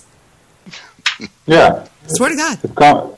A lot of people do that. A lot of Jewish people change their names, and I don't really know what to make of it, but it's one of the first things I always think about when I hear Jack Ruby. Or you can listen to we used to have an E on the name of Green. Green was an E, but we took it off about 1800. We did too. Did you? Yes, that's Dan Rather. Yes, the same Dan Rather who rose to prominence for his reporting on the ground in Dallas during those hectic few days surrounding the assassination of Kennedy, the capture of Oswald, Oswald's own death. The same Dan Rather who, As one of the first and only people in the world to see the now infamous Zapruder film before it was locked up by Skull and Bones CIA asset Henry Luce's Time Life for 12 years and hidden away from the public, used that occasion to rush back to the studio so he could lie about it on air. A second shot, the third total shot, hit the president's head. His head could be seen to move violently forward. And that was the American public's perception of the murder of their president for over a decade, until they actually had the chance to see it with their own eyes, presented courtesy of none other than Geraldo Rivera. I'm telling you right straight out that if you are at all sensitive, if you're at all queasy, then don't watch this film. Just put on the late night movie because this is live. Heavy. Very heavy. It's the film shot by the Dallas dress manufacturer Abraham Zapruder, and it's the execution of President Kennedy. And Bob and Dick, would you please narrate what we're seeing as we show this film? The president is waving to the crowd here. And Jacqueline Kennedy, of course, is sitting alongside him in the open car. Right. This is from Orville Nix's film. This is originally 8mm footage. And they're heading now toward Elm Street. They're on Houston Street now. They're going to make a left-hand turn. It's on the corner where they're going to make the turn there that the book depository was. Now this is the Zapruder film. Okay, so the cars are coming along now into Dealey Plaza? Yes, these are the lead motorcycles of the motorcade. All right, now with the president and Mrs. Kennedy is also Governor Connolly. Right. Now before he goes behind the sign, the president is waving to the crowd. When he comes out from behind the sign, he is shot. Then Governor Connolly is shot. He's already been hit. He's already been hit. And now? At the bottom of the screen, the headshot. That's the shot that blew off his head. It's the most horrifying thing I've ever seen in the movies. Now, the Warren Commission said that all of the shots were fired from behind by Lee Harvey Oswald, a lone assassin, firing at the president. And as you can see, clearly, the head is thrown violently backwards. Completely consistent with a shot from the front, right. Now, this is an extreme blow-up of just the president from the film. All right. Coming out behind the sign, he's shot. He's hit from He's hit here. From the front, too. From the front. Now, Jackie doesn't realize what's happened yet. She goes to his aid. And now? He's hit again, the violent backward motion. Totally consistent with 80% of the witnesses, which said the shot came from the grassy knoll in front and to the right. It's interesting to note how many people is running towards where most folks thought the shots came from. The head goes backwards in the next film from the other side of the street. Oh, God, that's awful. That's the most upsetting thing I've ever... You know, and the thing about it, everybody leaves this whole part out. If you look, Jacqueline Kennedy reaches behind his head to capture his head from blowing up. Have you ever seen the Nix film, Curtis? Have you ever seen the Nix film? I have no comment right now. Sorry. I have no comment. I can't talk right now. Yeah, she reaches... Now this is an extreme blow-up of just the president. Coming out behind the sign, he's shot. He's hit from He's hit here. From the front, too. From the front. Now, Jackie doesn't realize what's happened yet. She goes to his aid. And now? So horrible. He's hit again, the violent backward motion. Totally consistent with 80% of the witnesses, which said the shot came from the grassy knoll in front and to the right. It's interesting to note how many people is running towards where most folks thought the shots came from. The head goes backwards in the next film. Boom. She puts her hand right behind his head to capture. I would have done the same thing. I thought, what the fuck? I mean, because it's like... From the other side of the street. Oh, God, that's awful. That's the most upsetting thing I've ever seen. Worst thing to do to a lady to ever do. How dare you? You don't win. You out there. You know you out there. You hear me. You don't win. You got it? You don't win. How dare you do that to her? How dare you? And she was so sweet and so tenderhearted, and she loved Jack so much. They called themselves Jack and Jackie. She called him Jack. How dare you? And she sat there and watched those motherfuckers make a turkey shoot out of this man, and it breaks my heart. And so, but was you already like leaning forward before his head. Well, she came real close to getting hit herself. Yeah, because he was already like something like collapsing. Yep. It seemed like he was already. He had an old-fashioned back brace. He had a board up his back because he was a complete pain pill person. Yeah. He had back problems. Whenever he goes in, I mean, I'm getting confused, Curtis. He's sitting up straight, so he can't fall. He tips over he tips over to the left because he had this board that went up, and he tied it around his waist with a belt to make him sit up straight because his back was really fucked up from being in on PT-109, the boat that he had in the Navy. I didn't hear about all that. I didn't know he had all that in that car. But all I know is you get shot from the front. You get shot from the front. I mean, turkey kill. How terrible. And then awful. Right here you can see sick. When you hold on just a second. Let me show you this. They show the board right here, and this is a recreation, but still it shows exactly what went on in the hospital, in the emergency room. It's just people that are acting it out. So I don't want people to say, well, they'd be showing a movie. Well, it's not. It's a clip, but it shows him taking the board off of his back, which is exactly what happened. Doctor! Who's the attending? Dr. Perry. He's on his way. Hey! We need help here! And that's exactly what he did. And she's still alive. And he stood there and he was in shock. And she goes, "Stop it!" And he couldn't believe what he was looking at. Do something! Doctor, it is President. I know who it is. I need a kick bucket. Yes, here. They need you in trauma 1. 5 minutes. They can't wait. Now, one of these guys was Willie's grandfather, and I don't know which one it was, but he died not long after this. One of these gentlemen sitting at this table is Willie's grandfather. He was one of the doctors that was on work on the thing that day. But everybody know from the Zapruder film that he was dead from the shot. Oh, yeah. He was dead from that shot. Boom. No way to save him. Are you kidding? No way. Fire drill? I got this. All we know is that at roughly 12:45. That's Mr. Zapruder. He was so sad. He's alive. Oh, is that Zapruder? Yeah.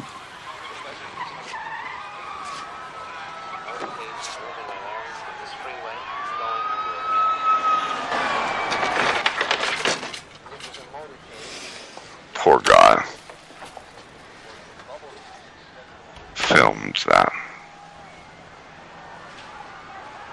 Brother.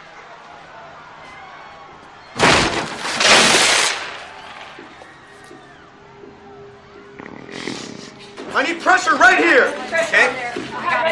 Okay, I need a light. Respiration. Try Pressure right here. Let me listen. I got it. No breath sounds. No pulse. Pressure on.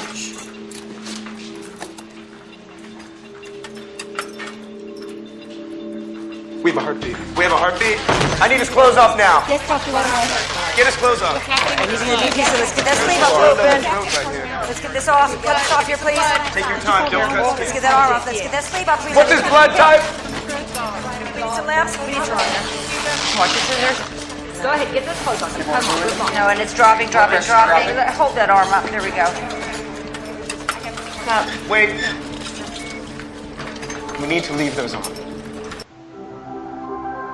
Damn it. They were just fixing to show it.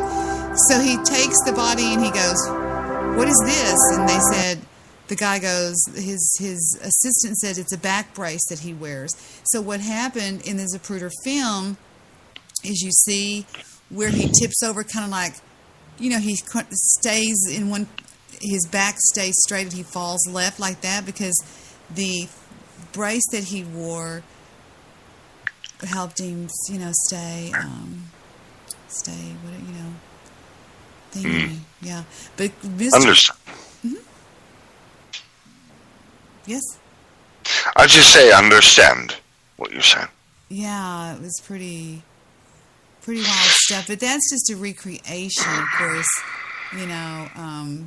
That's a recreation of what we were looking at, and it's pretty tough stuff, And it breaks my heart because when I see the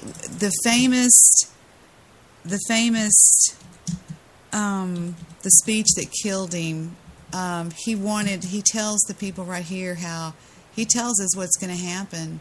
He tells you what is going to happen right here, the 5-minute version.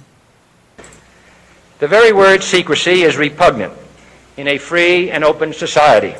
The very word secrecy that is repugnant in an open and free society. Secrecy is repugnant. And we are, as a people, inherently and historically opposed to secret societies, to secret oaths, and to secret proceedings. We decided long ago that the dangers of excessive and unwarranted concealment of pertinent facts far outweighed the dangers which are cited to justify it. Even today, there is little value in opposing the threat of a closed society by imitating its arbitrary restrictions. See, the powers that be knew that he would get 8 years in office, he would follow with another 8 years, and then more than likely Ted would pick up the other 8 years. You're looking at a quarter of a century with democratic rule and looking out for peace. There would be no money coming into the military-industrial complex because those people made they paid for their wives' BMWs and their country clubs by war. They make. He was talking about secret societies, CIA, FBI. I know, but I'm just stopping it and showing these two because these two, they were going to turn this place around to be almost like a utopian society. Well, they were going to get rid of all and they just thought, and the more money you have, the more shit you can get done. And there is not more money, and there is not many more people. Anyway, shut up, Debbie. Have more money than the military. We'll be that way. We'll be the utopia one day, 1,000-year reign of Christ. No, we won't. They'll never let it happen. They'll never let it happen. It will be.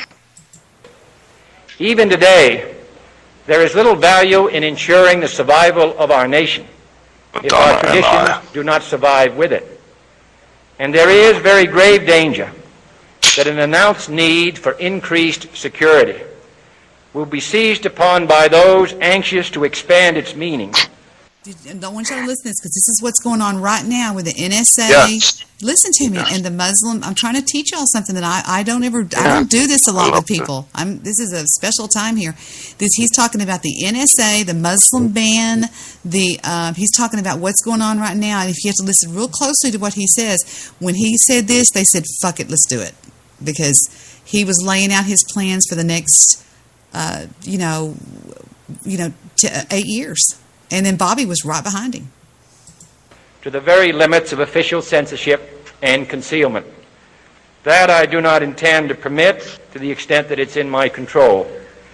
And no official of my administration, whether his rank is high or low, civilian or military, should interpret my words here tonight as an excuse to censor the news, to stifle dissent, to cover up our mistakes, or to withhold from the press and the public the facts they deserve to know. For we are opposed around the world by a monolithic and ruthless conspiracy that relies primarily on covert means for expanding its sphere of influence, on infiltration. This was basically in your face CIA, Dulles, the head of the CIA, because they fucked him around on the Bay of Pigs. They went over there behind his back. The fucking CIA went behind the president's without the president's order and moved in on those ships that were parked out there in the Bay of Pigs. That's what they call it. It's actually called the Bay. It's like the Bay of Labrador, it's the Bay of Pigs, and they had a destroyer over there. They had nuclear weapons sitting pointed straight at the United fucking States in Cuba under the authority of Khrushchev. And I can show you the back and forth documents at the National Archives, back and forth documents they released recently after he'd been dead for 50 years that show that he was talking to Khrushchev. Castro wouldn't talk to him. And so he went through Khrushchev and talked to him back. He said, listen, we got to stop this. What have I got to do to stop it? And Khrushchev said, dear Mr. President. And he wrote him back. And you can go, and I went through and I read every one of those on my show to everybody. And there was so much fucking garbage going on in the chat room and stuff. I didn't have anybody's attention. But, this is all a bunch of bullshit. And it was Oswald. Bull fucking shit. It was not goddamn Oswald. Oswald was a innocent. Well, innocent Oswald. I'm not going to go that far. But I will say that Oswald was, it was put together perfectly. Now, there's people that'll say, well, how could they keep a lie like that? Well, okay, if I were to tell you something right now that was horrible, that I didn't want anybody to know, if it was just you and me on the phone right now, Curtis, and you promised that you would never tell, I guarantee you would never tell. And these people were paid off, and not everybody, there was no way to put a finger on one person because it was all so clandestine and so hush-hush. And nobody knew, but they said that 3 weeks after this guy's assassination, that 65 to 70% of the United States citizens knew that it wasn't Oswald. Oswald didn't fire a shot. Oswald didn't have a gun in his hand. Oswald didn't do nothing. Period.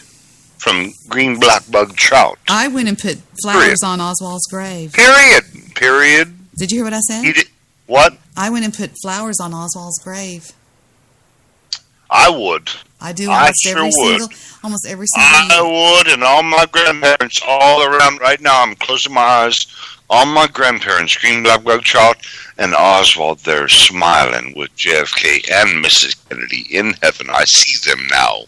He didn't do a thing. Well, and when they found him, when the Dallas Police Department found Oswald on the 3rd floor of the book, they even made him go to work there. He just like, fuck, what is the school book? He hated that job, but they put him there. They put him there 3 months before the assassination. He got fired from the job out there, and his handler, which was that man that was half Russian, sent him to the book depository. It was all laid out. And Oswald didn't do a thing. I know that, but when the Dallas Police Department, listen to me, when the Dallas Police Department ran into him into the lunchroom, and I've seen the lunchroom, it's on the 3rd floor. He wasn't. Have you? Listen to me. He wasn't sweaty. They said he wasn't winded. He was getting a Coca-Cola, and he goes, what's going on? What just happened? He wasn't even there. He wasn't even up on the 6th floor. He had gone down to have lunch because it was 12:30. Oh. And when they rushed the building, they said, freeze! And he was coming out with his boss. And they go, who is this? And he goes, his name is Lee Oswald. And he goes, I work here. And he goes, don't go anywhere. And he was just standing there having a Coca-Cola with his boss. He had just finished his sandwich. Don't you think if you had just assassinated the goddamn most powerful man in the world that you'd be like going, and you'd be running like a madman, and you'd be they said he was calm. He didn't have a sweat mark on him or nothing. Didn't do a thing. But then when he saw... But I do believe Oswald knew something was going on. Look at this. Yeah. When he was passing... He did. He went on November 17th. He went and said he thought, don't you remember that? Or he went and reported that somebody was going to try to kill the president. Let me ask you this. That's my birthday, too. Why would somebody film Oswald passing out pro-Castro... what's it called? What is it? Communism pamphlets in Louisiana. Why would they go down there? Because that was to prove, see, look, he hated Kennedy. He was for Castro. So, in that year, in 1962, why would somebody go down there and film that guy passing those things out? You tell me that. 63. Well, whatever. You know what I mean. That's a big point. That's a huge issue. Sure. That's enormous. That is enormous. That's one of the key factors of this case. Why would they go film some schmuck, some ex-Marine, passing out pamphlets? And there's 3 videos. I'll show you the videos of him. I bet somebody paid him good money to do that and set him up. That was part of the setup. He was a patsy. Well, he was set I'm up. getting all he didn't do a bajiggity thing, here. but I'm getting all bajiggity. hey, psst, I'll pay you $100 if you pass these out. No. It was all that on that street corner in Los Angeles. It was the CIA, the beginning of what was the NSA. They were filtering these guys over here. Then Dulles got fired by this sweetheart. And I mean, I know there's barely any facts about this case that I don't know. And I haven't watched movies and all that bullshit. I've been to the SMU law. I've been down to Dallas. Watched everyone. I'm just saying, I've been to the Dallas County Courthouse. I looked up records. I've seen the indictment on Lyndon Baines Johnson. They indicted him posthumously or after he was dead. They sent a grand jury indictment for murder of John F. Kennedy.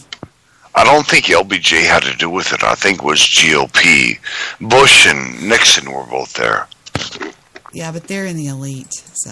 Instead of invasion, on subversion instead of elections, on intimidation instead of free choice, on guerrillas by night instead of armies by day.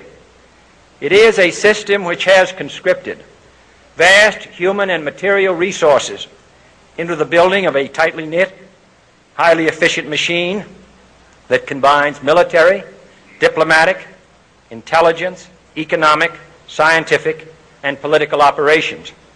Its preparations are concealed, not published. Its mistakes are buried, not headlined. Its dissenters are silenced, not praised. No expenditure is questioned, no rumor is printed, no secret is revealed. No president should fear public scrutiny of his program, for from that scrutiny comes understanding, and from that understanding comes support or opposition, and both are necessary. Good-looking man. I am not asking your newspapers to support an administration, but I am asking your help in the tremendous... He looked just like Officer Tippit. Have you ever noticed that? I didn't. He was a spit image of Officer Tippit. Really? Yeah, but we won't go there. That's a whole nother show. Tremendous task of informing and alerting the American people. For I have complete confidence. His daughter,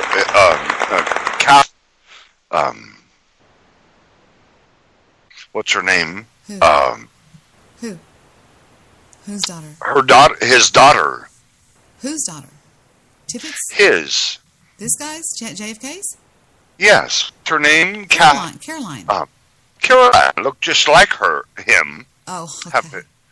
I'm sorry. Go on. No. And I don't believe that JFK Jr. was saluting his father. I believe he was blocking the sun that was in his eyes that day. I'm just throwing that out. And the response and dedication of our citizens. But you know, well, I just am getting all bajiggity here. There's one more thing that it's very sad. I went to the Eternal Flame. Have you been there before? Curtis, I've seen that every day of my life going to work. I went there. No, I'm saying though, going to Virginia, No. We have one downtown by Dealey Plaza too. In Dealey Plaza. I did that in high school when I was a junior. We went there. Well, and another thing that gets me is there's documented proof that at the moment of the assassination, what do you know? The phone system at the White House shut down for an hour. It was broken. It just so happens that the entire cabinet was on vacation in the South Pole. Did you know that? If I could tell you, and I'm not saying what I think, these are facts. 100% provable facts that I'm telling you. Now, you tell me, with all of this going on, that it was some little schmuck from the Marine Corps. No, it's all fake. Now, did you know that Jacqueline Kennedy was going to surprise her husband with a red, white, and blue Oval Office after the trip? And while he was on the trip to Dallas, she had all her decorators make the Oval Office red and blue curtains, and he never got to see that. But that's how the Oval Office... Well, it was also his son's birthday, and when he left, they have video of him saying, "Daddy, don't go. You're going to miss my birthday." And he said, "I'll be back Monday for your birthday party," and he never came back. But that's just all personal stuff. Then you had to have a birthday party after, like a day after, right? And she was still just strong brass and had a birthday The only other thing before. I'll show you that I can think of real quick that I know that to me, I mean, I'm not an idiot, guys. I'm not an idiot. I know Stabby wants everybody to think that I go off my feelings and that I'm an idiot. But hold on just a second. And that is the conversation between LBJ and the head of the FBI. They had to record every one of them, and these were not allowed to be released until after. I'm doing this with one hand because I'm laying down. Recordings of LBJ and what's his name? What was his name? The head of the FBI, the guy that was gay. That Hoover. Oh, Hoover. Yeah, and this. He was a mess. Oh Lord. Yeah, it's amazing. This is pretty amazing to listen to. He goes, "We got to do something." He says, "We got too many things going on down there right now, and we can't let this happen." Man, what do you think about John McCloy? J. Edgar Hoover.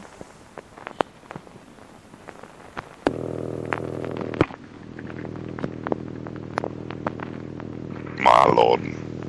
Yes. J. Edgar Hoover on 2192. Are you familiar with this proposed group that they're trying to put together on this study of your report and other things? 2 from the House, 2 from the Senate, somebody in the court, a couple outsiders. Well, I haven't heard of that. I've seen the reports on the Senate investigating committee that they've been talking about. Yeah, well, we think if we don't have, I want to get by just with your filing your report. I think it'd be very, very bad to have a rash of investigations. Well, what did Hoover just say? I think it would be very bad to have a rash of investigations going on. Somebody's going to find out something. What did LBJ ask him, though? I didn't hear that. What? He said, "Have you heard of the idea of putting together the Warren Commission with 2 from the Senate and 2 from the House and 2 from the floor?" That's what he asked him, and he goes, "I think we better do something because if not, they're going to start. Everybody in this country is going to start their own investigations, and I see. They put together the Warren Commission like that." Hoover his eyes are bad. No, Period. Well. Period. Every picture I see of Hoover. I know, but I'm just trying to give you facts, not my feelings here. And another thing, I thought it was amazing that they put Dulles, D-U-L-A-S, on the goddamn Warren Commission, and Kennedy fired him as chief of the CIA. Yeah, let's put him on the fucking Warren Commission, okay? How horrible was that? He hated Kennedy. Hated him with a passion.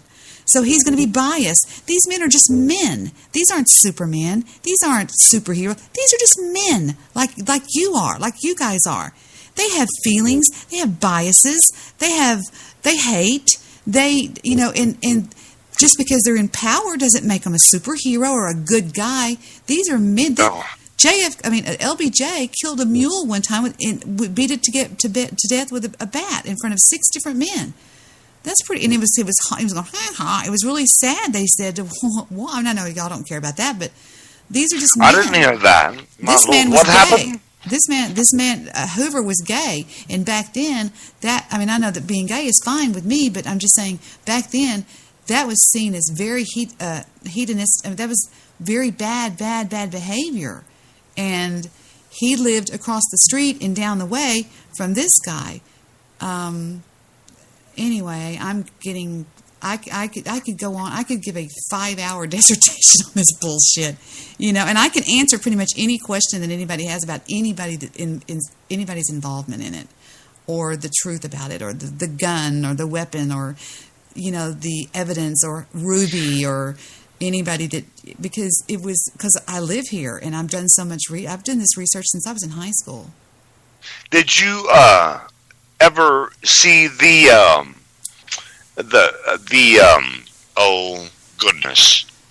sewage opening, the sewage drain? I don't buy it, but I will say this. The fact that Dallas police officer laid his motorcycle over in front of that. I think Bush was in the sewage drain. Well, I don't know about that, but I'm just saying that was the only. I've never seen a DPD officer lay his motorcycle over like that. And right at that drain, he stops right before it and he lays it over. Lays it over. He doesn't put it on the kickstand. On the Nix film? Have you ever seen him lay that over on that? Yeah. And also, I believe on Orville Nick on the other film, not the Nix film. Yeah, it's the Nix film.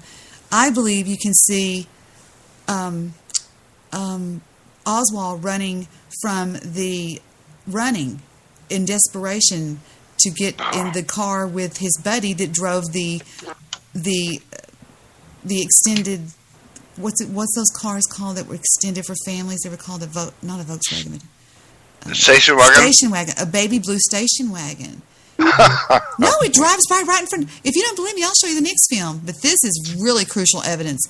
Oswald didn't do a thing. Oswald, innocent, complete. Yeah, but he wanted to get the fuck out of Dodge because he knew it was fixing to go down. He was like, oh my God. I can close my eyes and see him there with my family. But he all right. No, it's not the Nix film. It's the, I'm getting my words mixed. Oswald didn't do a thing. I know, baby. Not a thing. It's the other film. And I've only showed this to like 3 people that I know, but it's the black and white one whenever he... You ought to play Oswald's daughter interview, see what she has to say. That's cool. Well, she doesn't really say much. She just says Good Morning America, I know. But she has his eyes. She looked just like... you play what you want. Good show. I thought it'd be cool to listen to her. Donna and go. Poor girl. Poor thing. Have to live her life on Earth knowing that her... Where is that other film? It's the one, it's called the... I don't remember the other one. It's not the Zapruder. It's not the Nix. It's the... What it's about, tell me, I'll help you. What is it about? It's the film. It's the other... There was 6 different films that day, and there was the blank film and the blank film and the other one. I just don't remember the name of it. It's JFK. I don't know any other way to look it up.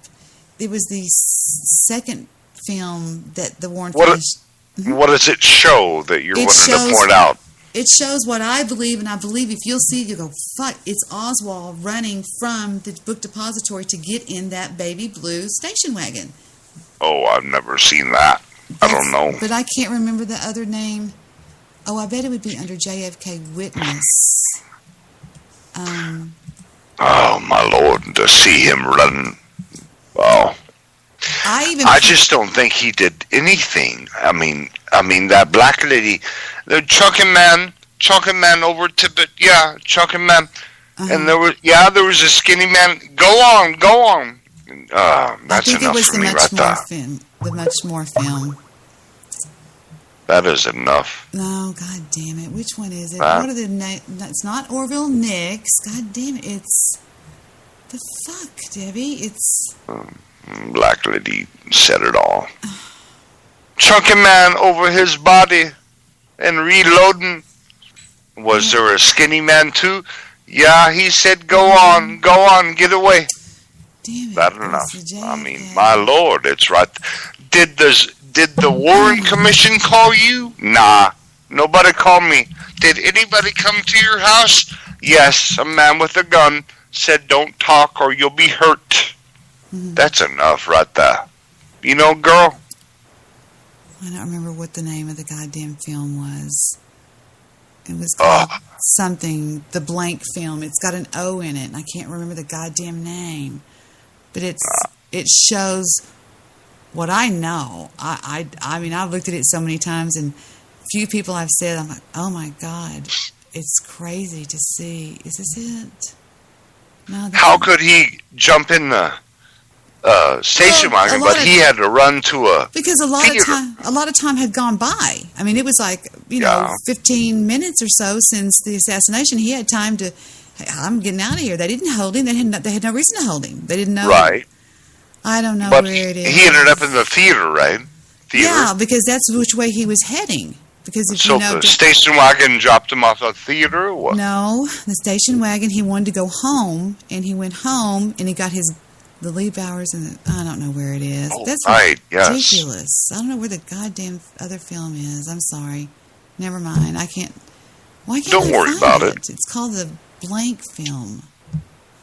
He's looking, I'm closing my eyes, he's looking down at you smiling, trying to figure it all out. He's all right. He's with Malone and my grandparents. Hi. The Dorman film or the Bell film. It's one of these. Everybody wave to Oswald. He's looking down right now. Hello, Oswald. Yeah, he is too. Yeah. And my brother. He and my brother right next to each other right now. Cool. Yeah. I just No think it's... worries. Well, I guess I'm going to go ahead and shut down for the night. No. Yeah, I need to do that. The Smoking Gun is pretty good. That Australian person, Colin McLaren, that did that. It's good to watch. He doesn't really debunk anything. He really gives an excellent presentation. What was sad was the guy that got killed anyway. The guy, he had a great family. He was a family man. Anyway, I'm going to get off of here because I'm hungry and I need to go in there and just get some stuff together and everything. All right. I want to do a late night Domino's here. Domino's. Yeah. I'm going to go in there and I can just make myself a ham and egg and cheese sandwich. I mean, that sounds better. With Ham, egg, toast. cheese. Yeah, with some juice, some orange juice. Maybe lay down and watch some news, relax for a while, and see what I do for the day. And because I'm not really. I think I'll watch porn for a little while. Oh Lord! No, don't say that. I should ugly. not Don't do be that. an ugly boy. It is so terrible. Is RD still on the call? Huh? Is RD? Yeah, I'm still here. RD, you are. It's been an accident. I was actually already eating, so. Ugh.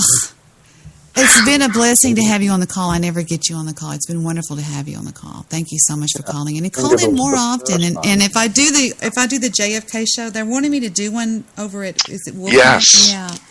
That depends on Darren if he can settle.